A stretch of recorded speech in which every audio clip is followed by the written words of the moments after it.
লাভ ক্ষতির অঙ্কে মানেই কি মনে হয় অনেক বড় সূত্র, অনেক অনেক বড় বড় বিষয়? না, আজকে আমরা টেকনিক দিয়ে শিখে নেব লাভ ক্ষতির অঙ্ক সহজে।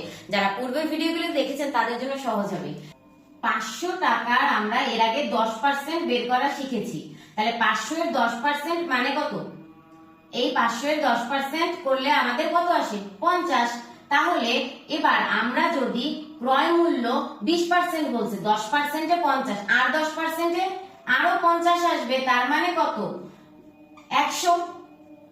এবার এই 100 টাকা যেহেতু এখানে বিক্রয় মূল্য বলছে, তাই আমাদের ক্রয় মূল্যের সাথে এই 100 টাকা যোগ হবে, মানে হবে 500 যোগ 100 অর্থাৎ 600। বিক্রয় মূল্য কত? 600 টাকা।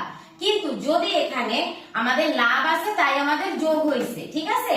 বিক্রয় মূল্য বের করতে বলছে 20% লাভে, যদি এখানে বলতো 20% ক্ষতিতে, সেক্ষেত্রে আমাদের বিক্রয় মূল্য হতো 500 বিয়োগ 100 মানে 400 টাকা। তো বিষয়টা হচ্ছে লাভ বললে আমাদের যোগ করতে হবে, আর আমাদের যদি ক্ষতি বলে সেক্ষেত্রে বিয়োগ করতে হবে। আশা করি থিমটা তোমরা সবাই বুঝতে পেরেছো কিভাবে এসেছে। তাহলে তোমাদের জন্য কোশ্চেন থাকবে, 600 টাকা যদি ক্রয় মূল্য হয়, তাহলে এখানে 15% ক্ষতিতে বিক্রয় মূল্য কত? 15% ক্ষতিতে বিক্রয় মূল্য কত? ক্রয় মূল্য হচ্ছে কত? 600 টাকা।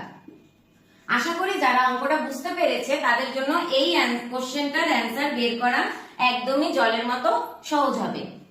তো আজকের মতো এখানে বিদায় নিচ্ছি, দেখা হচ্ছে পরবর্তী ক্লাসে।